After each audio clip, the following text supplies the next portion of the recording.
Hello, hello, hello, and welcome back to St. for Summer School. I am your founder, Dr. Michelle Taylor, and this week has been so great, and we're just going to keep it going.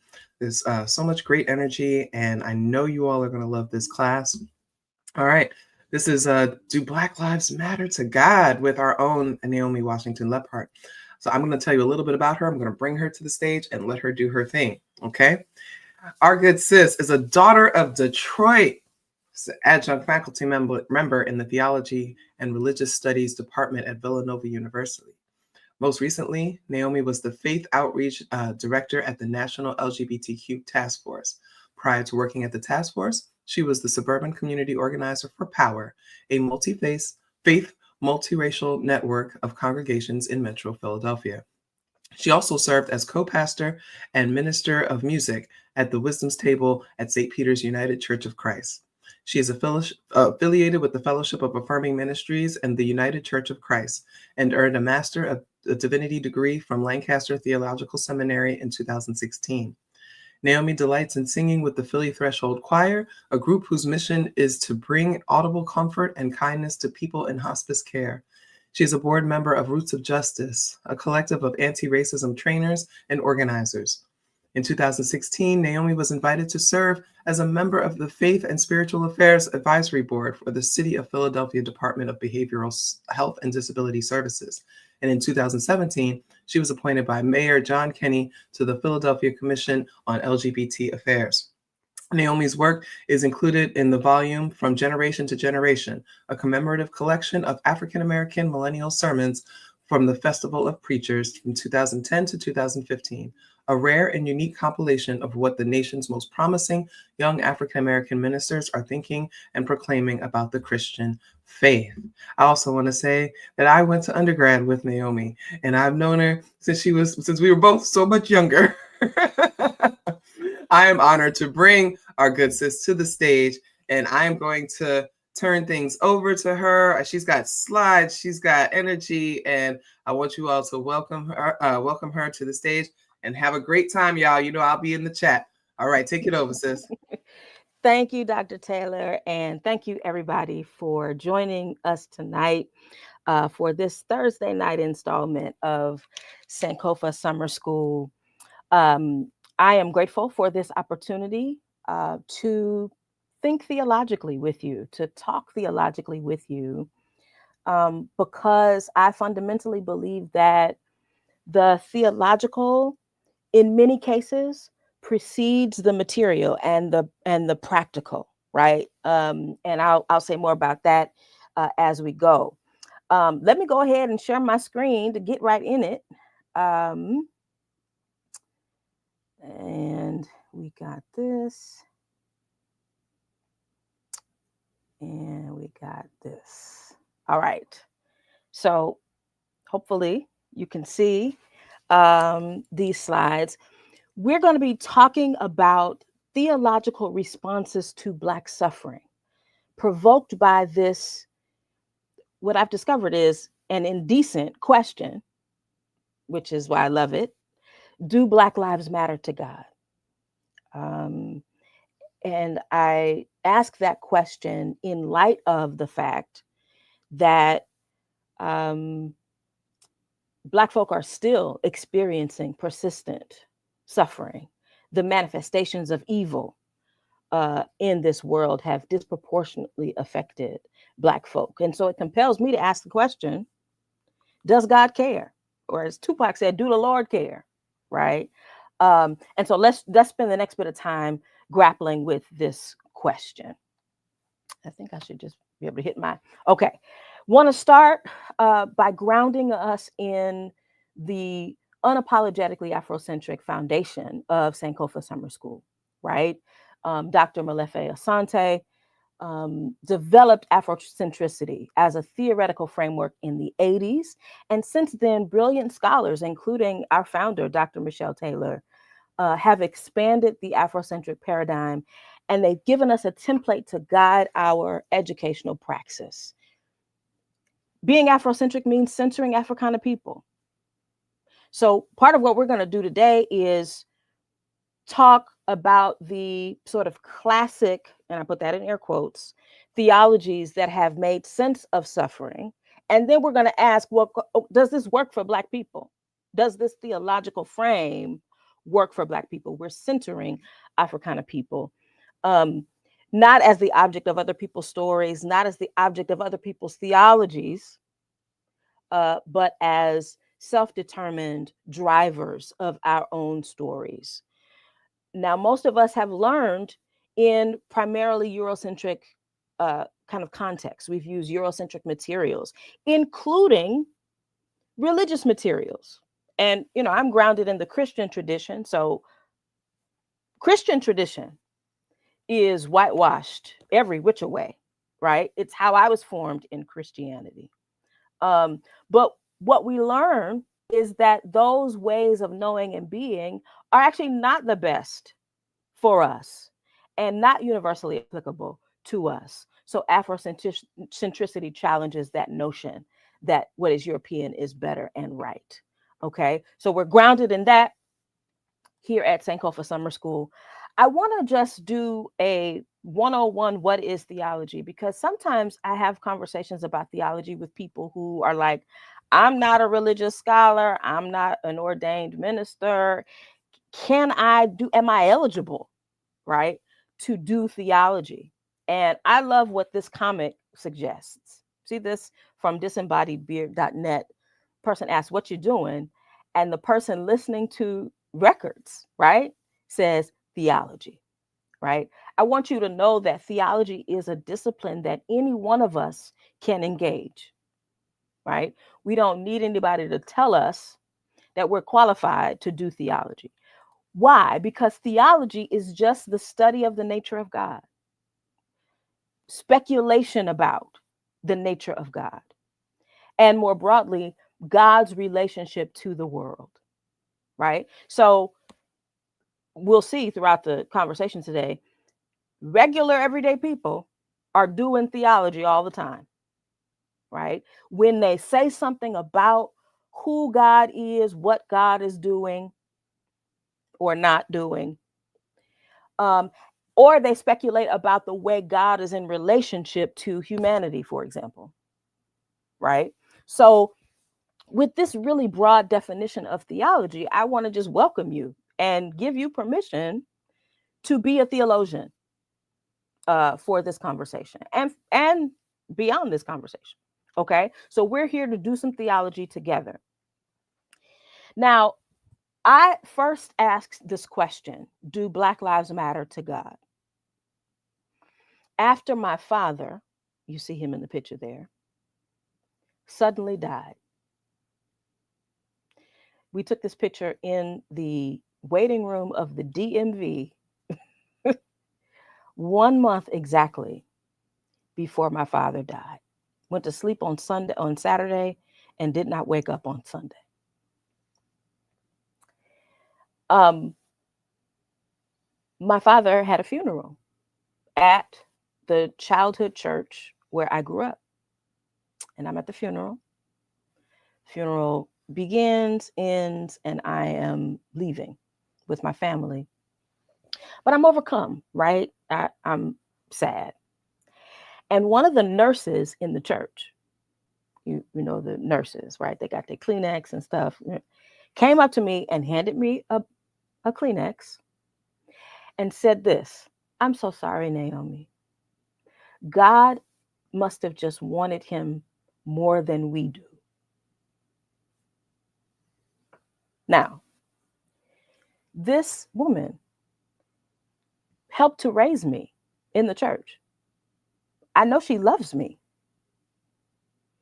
And yet, this was her theological explanation. This was her theological frame. This was how she chose to make theological sense of a 59-year-old man going to sleep on a Saturday and not waking up the next day, right? That caused me to bring my faith to a grinding halt.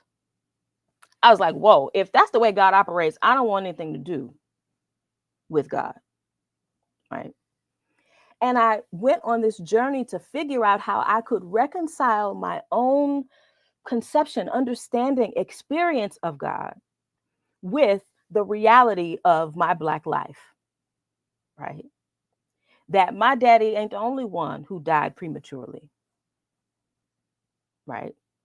Um, and how do I reconcile the idea that God loves me, that God wants what's best for me and for my community, with the reality of the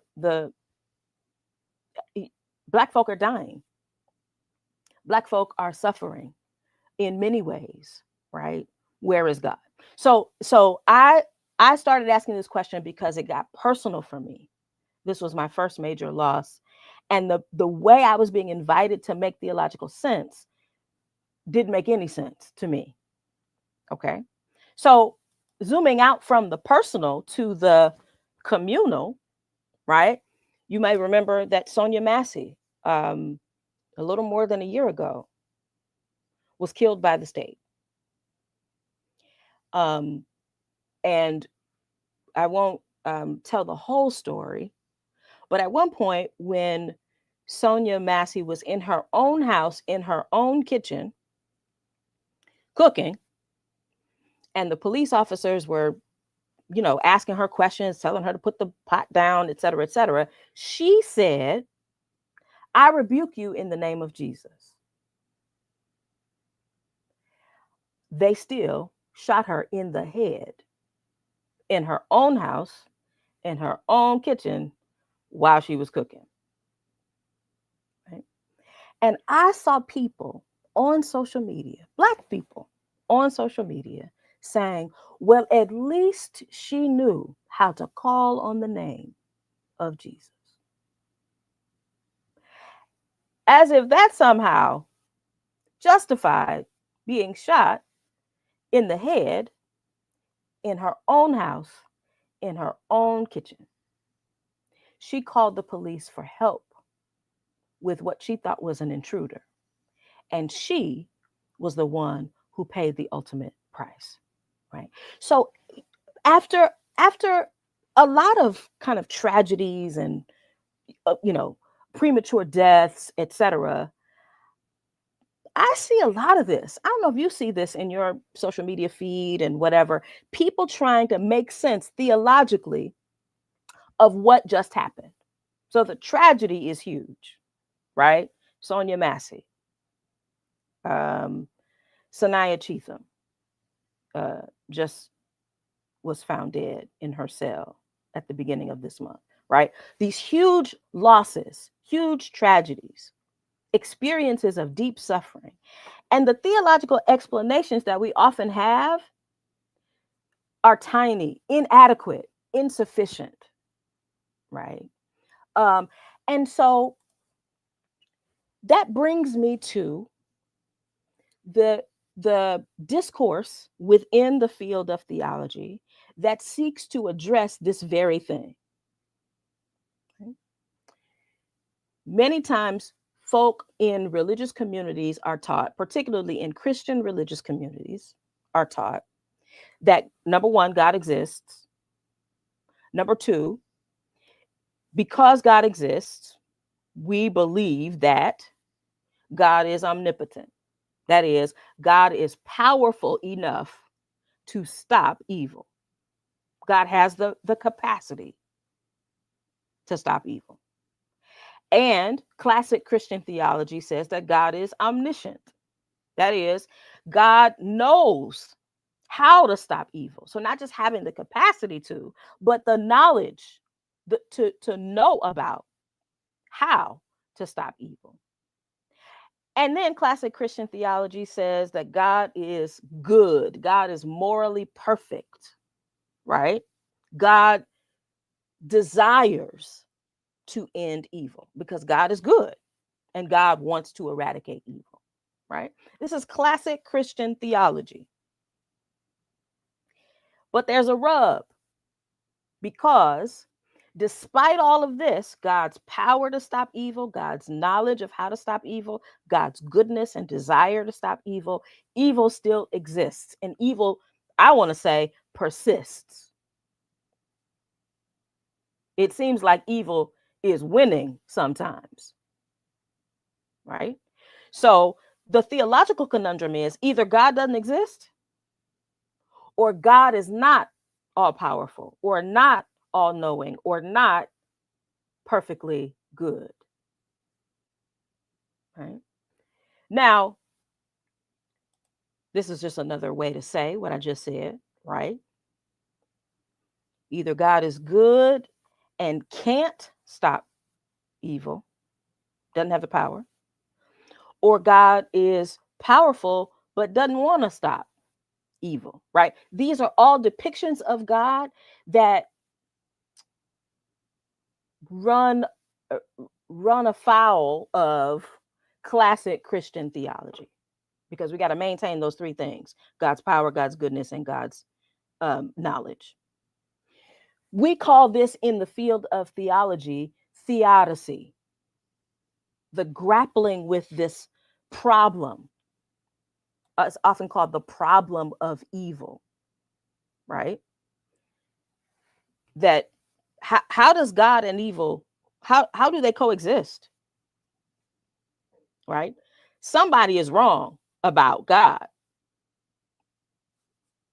Um, and so I am, for the last almost 10 years, I have been teaching courses at Villanova University on theodicy, this problem. How do you reconcile this problem? Okay. Theodicy is a Greek word that just means justify God. How do you justify or defend God in the face of evil? So note that this scholarly discourse exists to defend God, right? To find a way to retain God's reputation, to retain God's sovereignty, right? Um, and there is little room in theodicy, classic theodicy, to actually accuse God or indict God. There's a lot of defense of God, but not any real persecution of God, right? And so in this class I teach, we put God on trial. We indict God. We say God has to figure out how to defend this, the persistence of suffering and evil for Black people in the United States, right? The Odyssey seeks to tell a story about how these two things can coexist and tell a story about what humanity is doing in the midst of all of that. Let's look at some examples of the Odyssey. I feel like I'm talking fast, so please, chime in, slow me down if you want, if you want to, if you want me to slow down a bit. I'm happy to do that. Um, here are a couple of resources to understand the field of theodicy, right? One is called Suffering in the Search for Meaning by Richard Rice, and the other is Pathways in Theodicy by Mark Scott. These have been resources for me in the classroom as I try to introduce students to the discourse of theodicy. Now, let's look at some examples of classic Christian theodicies. You've heard this before. God has a plan, right? No matter what happens, it's part of God's plan, right? And this is really appealing to some people who take comfort in the idea that God's got it. God's in control. I may not understand. I may be hurting. I may be brokenhearted. I may be suffering. But God doesn't make any mistakes. Everything that happens is what God intended to happen. No matter if it's good or bad, pleasant or painful. And human beings are not in control. For some folks, that surrendering of control is a relief. Okay, good. I ain't got to worry. It ain't on me. Right? For others, this is egregious. Right? How do you say that Hurricane Katrina was part of God's plan? The dead, the displaced, the indignity of Hurricane Katrina. How do you say chattel slavery was part of God's plan? Like, what kind of God is this? Right? So perfect plan theodicy has some serious challenges, some reasonable challenges, right? How could God have ordained or intended this, right? But we see it all the time. Here's something I screenshot from the internet, right? The idea that you have a plan that doesn't involve any danger or pitfalls, but God's plan, while it may involve scary stuff, while it may threaten your life, it's still better than your plan. Um, no matter who's president, Jesus is king, right? So this is another way to say that God is in control, right? Doesn't matter who we vote for, right? You can see the consequences, the material consequences for this kind of theology, right? To be disengaged completely from the political process, because God's got it. I'm just worried about my salvation. God's got it, right? A refusal to critique the president or, fill in the blank, because they're not really in control anyway. So, right, a refusal to engage, which then has material that operates against our self-interest, right? Oh. Song I grew up singing in Black church, right? It is well with my soul. The words, when peace like a river attends my way, when sorrows like sea billows roll, whatever my lot, no matter what's going on, thou hast taught me to say, it is well with my soul. Well. So I grew up with a lot of people who were saying they was too blessed to be stressed, and they were stressed the hell out because they were taught, no matter what your lot, it is well with my soul, right? This is part of God's plan. I shouldn't respond like I naturally want to respond, whether that's with grief or anger or resentment or fill in the blank. Other Facebook status, I think I screenshot this after the Las Vegas mass shooting. Remember the few years ago, a man was in the Mandalay Bay Hotel and shot down on the music festival that was going on the street. Person posts, senseless tragedies are painful reminders that we aren't in control. Again, for some, the idea of relinquishing control, there's nothing I could have done about it, is comforting to them. And I want to say it also might encourage paralysis, a lack of action, right? Because there's nothing I can do about it. So why try? Right. Same tragedy had just happened, the Las Vegas massacre, and I screenshot this. This is a person who is saying that a survivor of that mass shooting was interviewed by CNN, and he said to CNN he is now a believer in God. He was before an agnostic, and he now believes in God because only God could have spared him out of all the people there.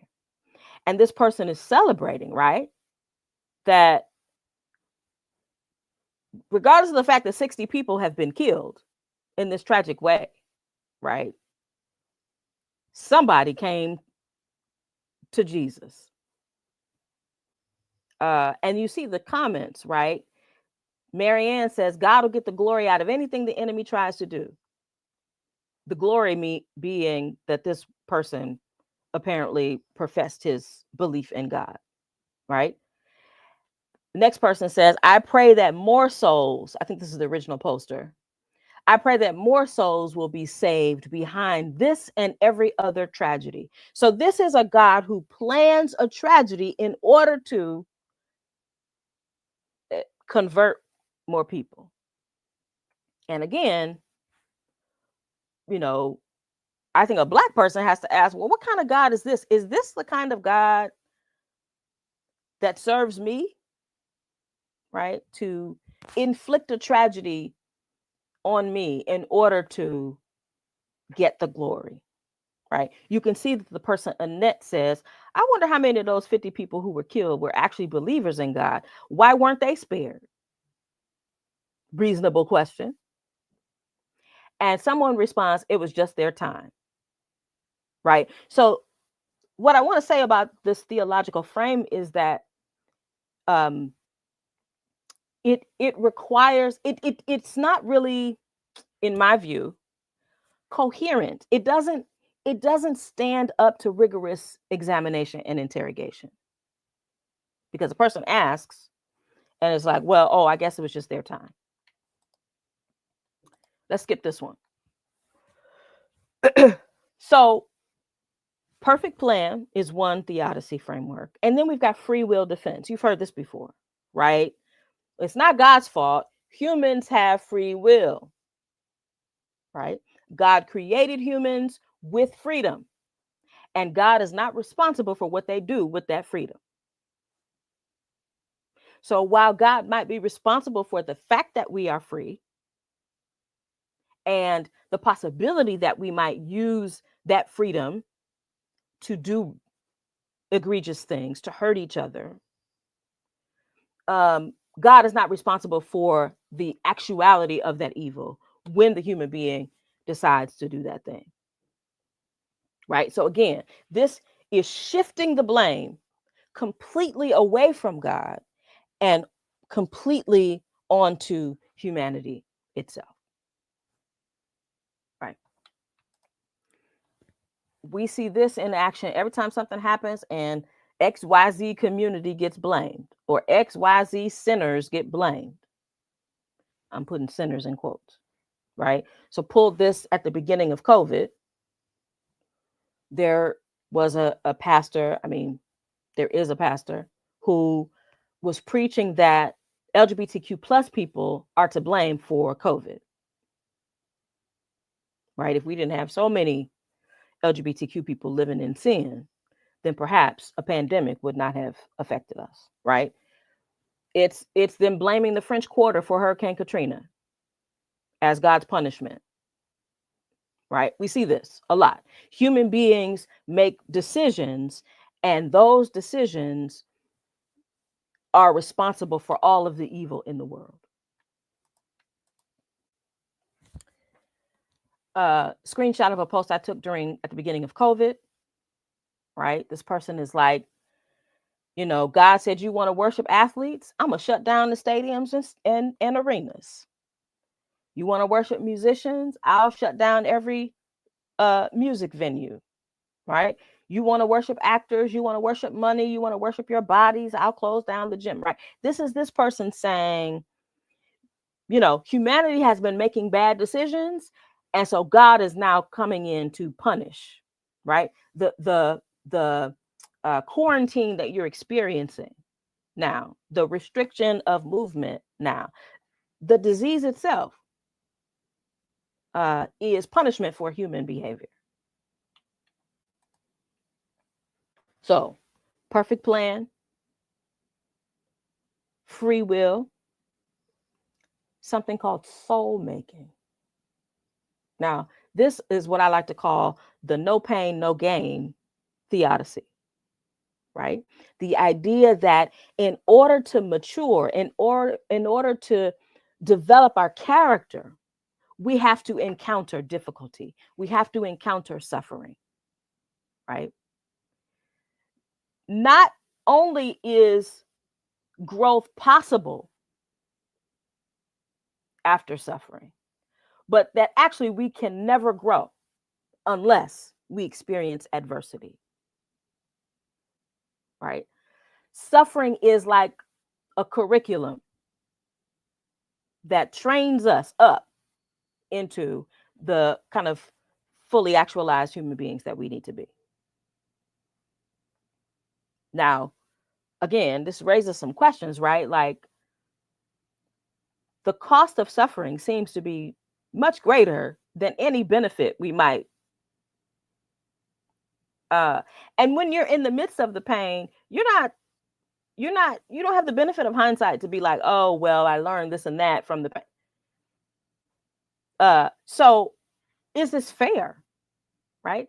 Is suffering and pain the right kind of pedagogical choice, right? Isn't there another way to learn how to be courageous, to learn how to be kind, to learn soul making?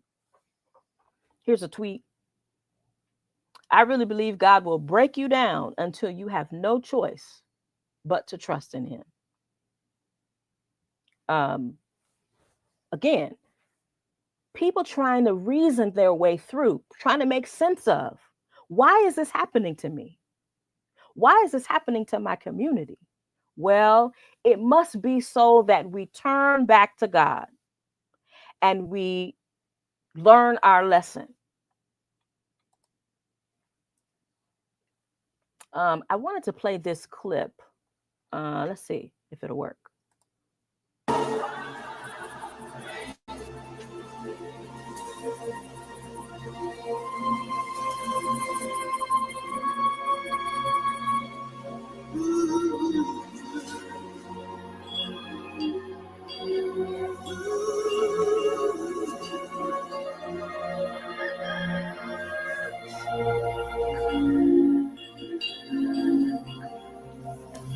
Ray, come on and let me put this salve on I got from Dr. McLeod. No, I don't like it. It stinks. Boy, get up here. I paid a whole $1 for it. It better work. Now hold up your head like the doctor says. This is going to make you feel better.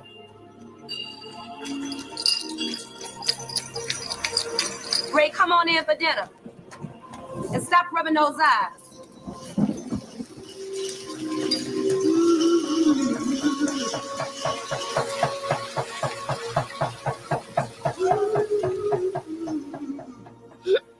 Ray, I ain't gonna beat around the bush with you. You going blind. The doctor's saying nothing they can do, so we gotta do it ourselves. Yes, I know, but... Stop it. Stop it right now. We ain't got no time for no tears. Ain't nobody gonna have no pity on you just because you're going blind. Now wipe them eyes. Yes, sir. Okay, I'll show you how to do something once. I'll help you if you mess up twice, but the third time you're on your own, because that's the way it is in the world. All right, now get up. Remember, you going blind, but you ain't stupid. Remember how many stairs there were? 4. Good. You're going to have to learn how to use your memory. Now turn around, and I want you to hold out your hands and use them as your eyes and find the door. Good.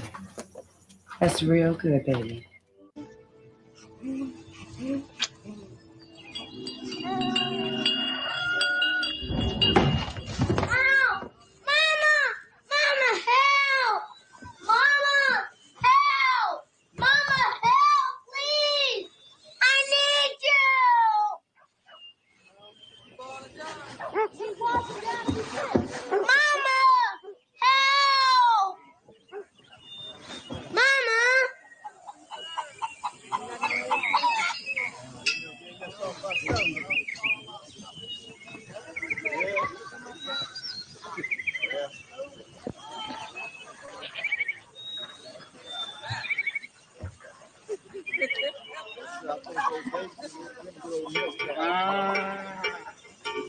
Yeah, that's good now.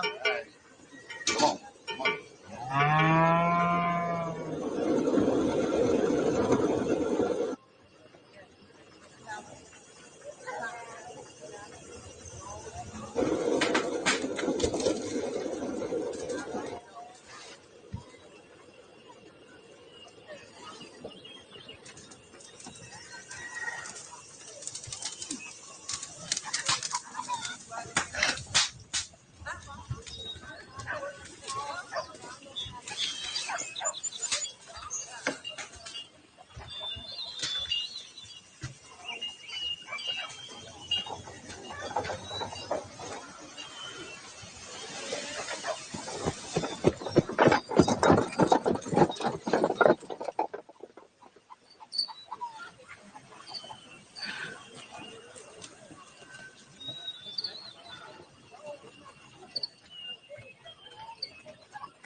I hear you too, Mama. You're right there.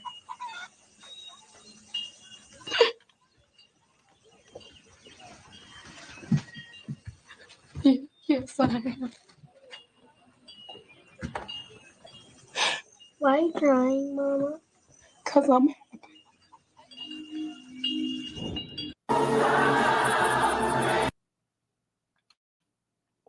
Okay. So, scene from the movie Ray, right?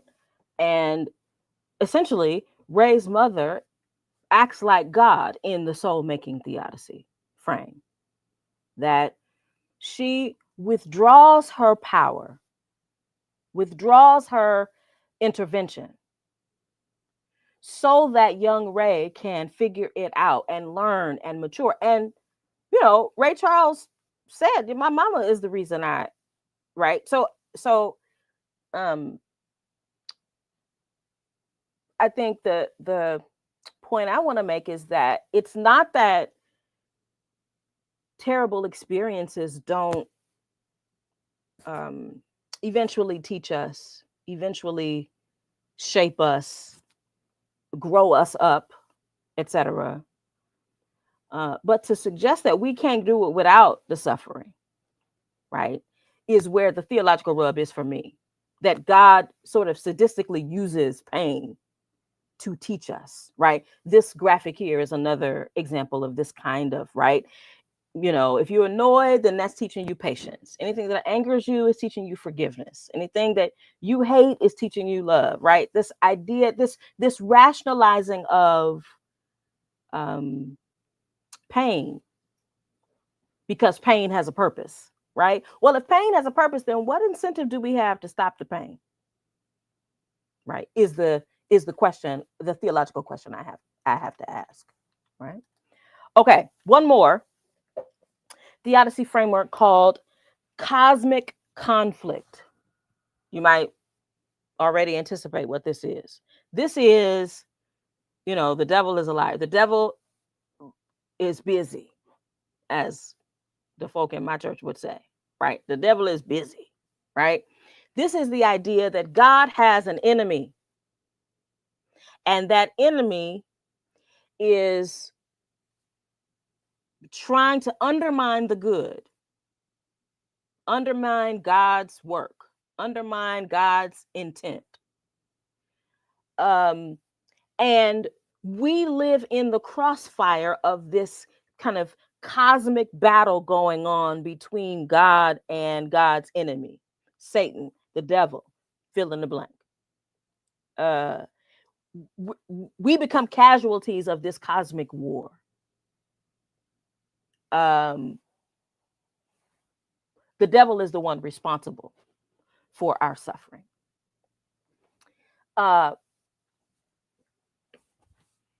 One question I have about this theodicy and general theologizing about Satan or the devil is how can any entity be, if God is as powerful as you say, if God is as sovereign as you say, how could any other force compete with God? And how does our focus on, or how does a focus on the devil again cause us to miss the devil's little d in our midst, right? We blame the devil for everything. I'm not going to go critique the person in power that's actually making my life a living hell. So cosmic conflict, but this is still a popular theological frame, right? I have this corny picture of myself from middle school playing basketball. I was a basketball player in middle school and a little bit of high school. I went to a private Christian academy and we were called the Warriors. Why were we called the Warriors? Because we were taught that we were in the midst of a battle. We were part of God's army. We had to defeat Satan. And, Just like people assign God-like character to powerful people that we can see in the absence of a God we can't see. Same thing, right? We couldn't actually see the devil. So the devil was anybody who we thought was an enemy of God, right? I mean, so this is still, I was indoctrinated in this, right? Graphic from during COVID, the height of COVID, you look big, but my God is bigger. So framing this disease as the work of the devil, as demonic itself, again, aligns with this kind of theology. I'm going to pause here and say that I recognize that each of these theological frames is appealing to somebody, right? Somebody is living, is glad to have a theology that allows for the devil, or a theology that blames humanity and not God, or a theology that says, what doesn't kill you makes you stronger. I want to ask the question, though, how do these theological frames further the goals of white supremacy? Right? How is our theology of suffering instrumentalized by those who need to keep us docile, keep us in resignation, keep us focused on running from the devil or personal salvation, so that we then don't critique the systems that are actually, in fact, undermining our lives, right? The project of white supremacy has to be imagined and justified theologically in order to be sustained, right? It's why the Bible was a necessary tool to sanctify the institution of chattel slavery. Because if you can make it part of God's design, won't nobody fight you, won't it? I mean, we're seeing this play out in real time, right? So my invitation is, if we can more critically think about how we make sense of suffering, especially Black suffering, how we explain it away, how we talk to people who are mad or sad and tell them everything happens for a reason, or the things that we say, then maybe we could organize and mobilize to resist the project of white supremacy and the advancement of fascism, authoritarianism in the U.S. So I want to turn now to how Black theologians have made our own frames, right? So we talked about the sort of classic Christian frames developed by dead white men, kind of thing. Enter James Cone. Dr. James Cone, often called the father of Black liberation theology. He was the one who said, God is on the side of the oppressed. God is identified with the oppressed, right? That liberation is not an afterthought, but the very essence of divine activity, right? So he rejected the idea that God is kind of neutrally on the side of everybody, right? He's like, no, I cannot abide a theological worldview that suggests that God is neutral and is just as much on the white oppressor side as God is on the side of Black people. No, right? That last line of this quote, there is no use for a God who loves white oppressors the same as oppressed Blacks. So he was one of the ones who pushed against this kind of theology, this neutral and objective theology that didn't take sides. But he had an interlocutor who was living at the same time as him. We're talking about the 60s, the 70s.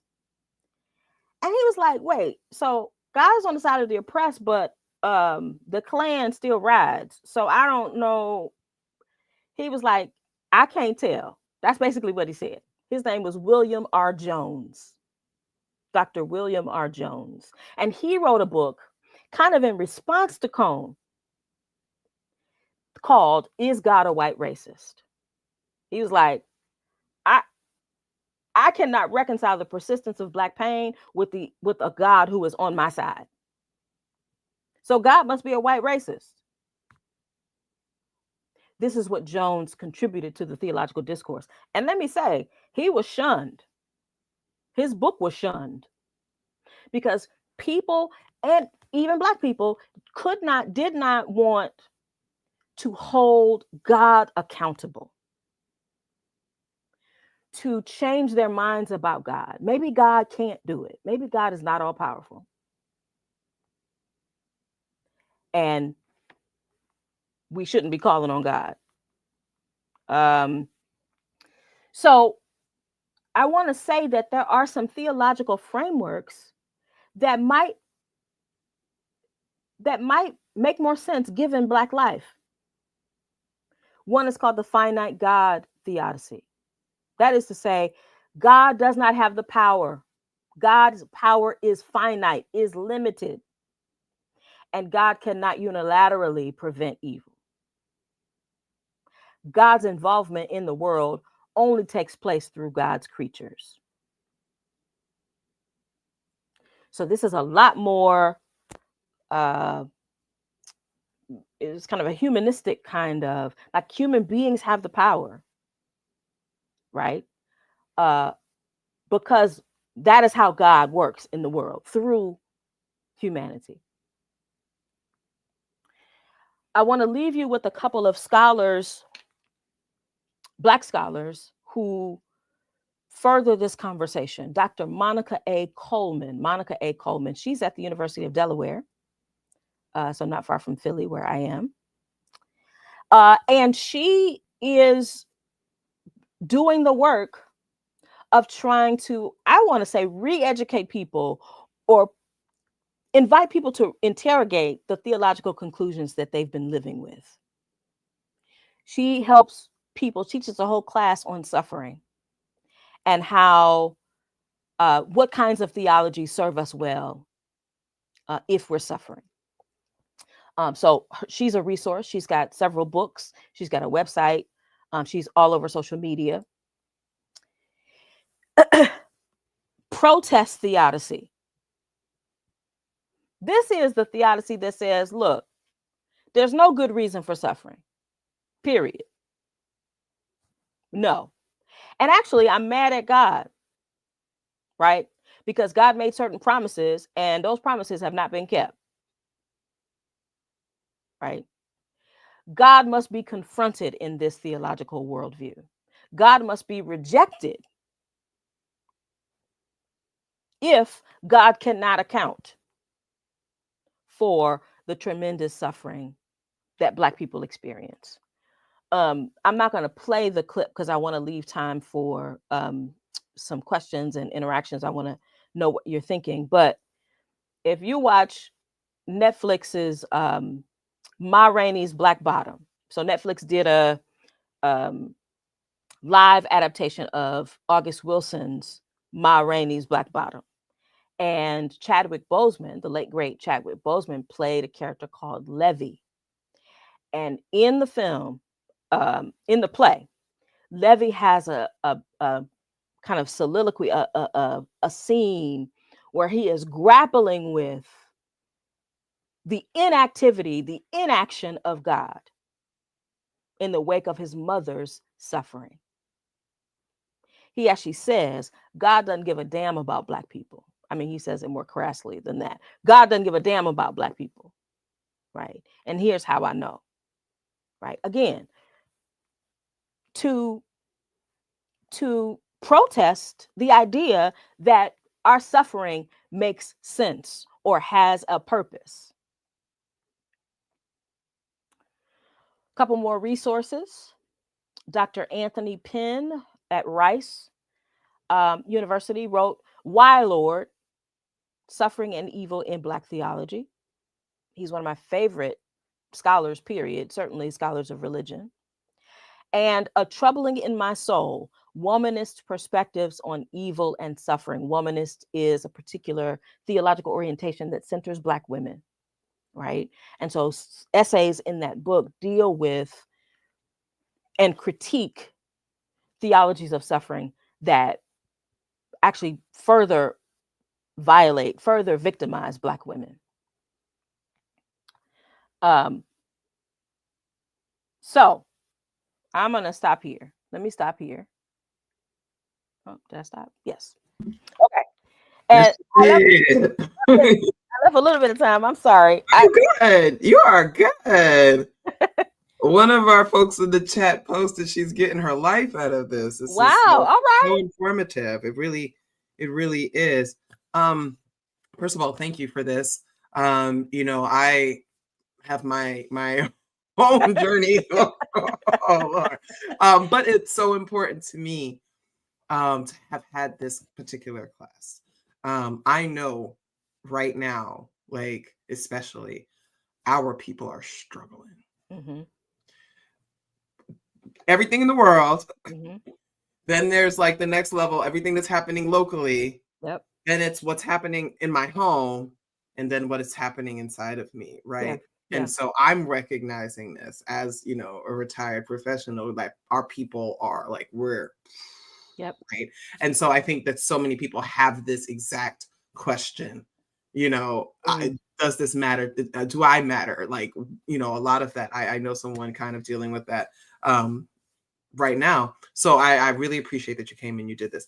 Does anybody have any questions for our good reverences here? Because, she dropped a lot though, right? I mean, kind of a sign of a good teacher is like you give all this information. I'm sitting there, like I asked in the chat if anybody had heard of theodicy, right? And I'm sitting here like I'm set. Let me learn something because I had not seen those frameworks broken down like that. So I know that I got something out of that.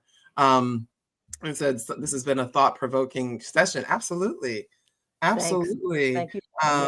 Does anybody have any specific questions? Because if not, I got a question. All right, well, we'll let you figure out if you all have any questions. So I want to ask you, kind of building off of what I just said, what advice do you have for, because I'm seeing this might be a long question. So there's a lot of conversation online about people returning to African traditional religions, kind of rejecting Christianity, also in that vein of what is it doing for me? Like it's, that kind of thing. And there's a lot of these conversations coming up. And there are some people, though, who grew up Christian, love being Christian, love believing in God, like all these things, but they're feeling like a lot of conflict. Like, do you have anything like what's like a balm maybe that can kind of help them to, with everything going around and all the conversations that we're exposed to, people may be grappling with their faith like you did when your father passed away, rest in peace. What can you offer them in that? Yeah, first of all, I want to say you ain't crazy, right? I mean, don't, part of the problem is that institutionalized religion tells us if we don't conform in every way, if we can't sign on the dotted line and assent to every single doctrinal conclusion, then we don't have no faith or we crazy or whatever. No, it is perfectly reasonable to look around and say, where is God? What the hell is God on the toilet? Like what? That's reasonable, right?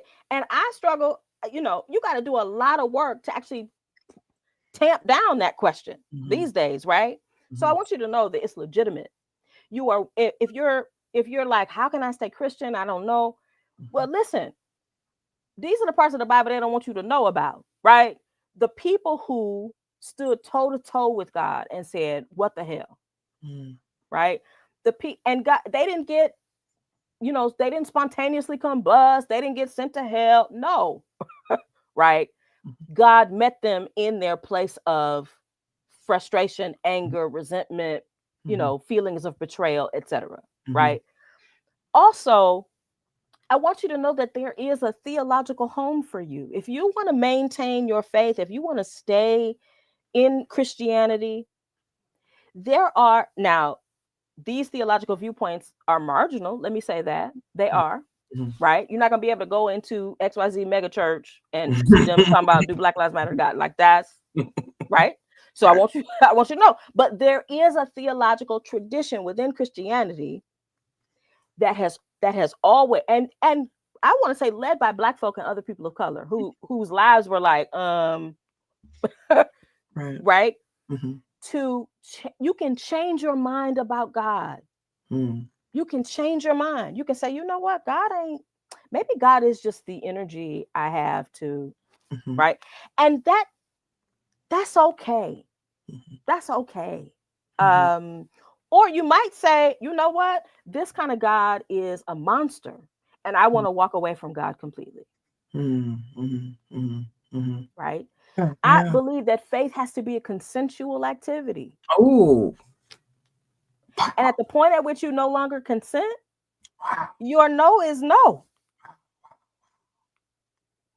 And faith has to be a consensual activity because I think like they say 80% of people like their religious beliefs or their parents' beliefs. Like, you know, I grew up in the church being forced to go all the time. It's like, this is what you're supposed to be doing. And I'm saving your soul. And it's like, I think about how we don't even give children a choice. We don't. And then by the time you're old enough to start thinking about those choices, you've already had it drilled in you that you're going to burn in the lake of fire if you don't believe. So you're like, how do I not do that?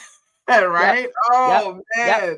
That hit me. That hit me. So yes, so like Gaza, right? Like Sudan, like Haiti, like we look at these things and it's just like the first question is like, how did you let Trump win? Aren't you supposed to step in? Like, come on, like you said, if you on the toilet, are you not? See, you let this Trump win. You letting the white supremacists take off. They prayed for Trump to win and he won. And so then it's kind of like, well, whose side is God actually on? Because there's a genocide happening here. We name that at St. Kofa Summer School. We name it. That is a genocide that is taking place. And these people, and we go to Sudan and it is another one. And like, we name those things here. And so it's like you're looking at that and you're like, do something, right? Yeah. So, you know, there's a lot of people that are dealing with that right now. Yeah. I mean, for me, I had to decide that God can't. God can. That God can. And again, everybody ain't inviting me because that's what but I sounds God's more aim, honest than either most God's I've aim, heard. I mean, God's aim is off. If God, you know what I'm saying? Like, God, you know what you're doing? Like, I had to say, I had to let go of God as sovereign, as pulling the puppet strings of the universe to make. And so I have a different God than the God I inherited, to your point. I have a different God than the God I inherited. That's the only way I could stay Christian. Yeah. That's the because only there's also something I kind of want to say humanizing about God in that way, because we always hear that we are made in God's image, but in this way, God becomes made in our image because we are accepting that there's like, he's not infallible. This being can't do it all. And sometimes God just can't, right? I think that a lot of people would hear that and find comfort in that, right? And accepting that that's not it. I remember when my mom passed away and my mother was like devout, especially in her end times, and was grappling with like, her, because my mother was openly queer and things like that. And just kind of, I remember towards the end, she was just like, is he going to accept me? Is he going to accept me? And I'm just like, Mom, you're dying of pancreatic cancer. Why are you focused so much on whether or not God is going to accept you? I'm focused on God getting rid of this cancer that's killing you right now, And so a lot of that. And I know that our people go through these. I know that a lot of people have those conflicts and just not necessarily know how to reconcile it. But I like the way that you broke down all those things, because they gave me so much to think about. Like, doesn't it all depend on the messaging you got? Yep. Depending on what church you were raised in, Yep. or, you know, what space, then you may have gotten a different Yep. view. Yep. Wow. All right. So it doesn't look like the chat has questions, because I think that they're all kind of just absorbing this. And so, like, I just think that this hits so much. And I just want to thank you once again. This was wonderful, and I really appreciate you coming and bringing this to this school and to this space, because it's definitely a necessary conversation. All right. Thank you. Thank you. All right, y'all. Y'all know what it is. Please be sure to go and fill out that feedback form that's in your student handbook. If you're watching on the replay, just send us an email, sankofasummerschool.com, the contact page. Just let us know what you thought about this video, what you thought about the classes. If you've seen any other classes, we would love to hear your feedback. I want to thank everybody for coming out. Yes, it was an amazing lesson. It was a great session. I mean, I was just kind of sitting here like, whoop. Okay, so we want to thank you. That's it for this week. We will be back next week with Sankofa Summer School. We got 4 more classes next week that are going to be awesome, and then we're going to bring it home the following week. So we hope that you join us, and we're looking forward to having you and to seeing you. All right, everybody, take care.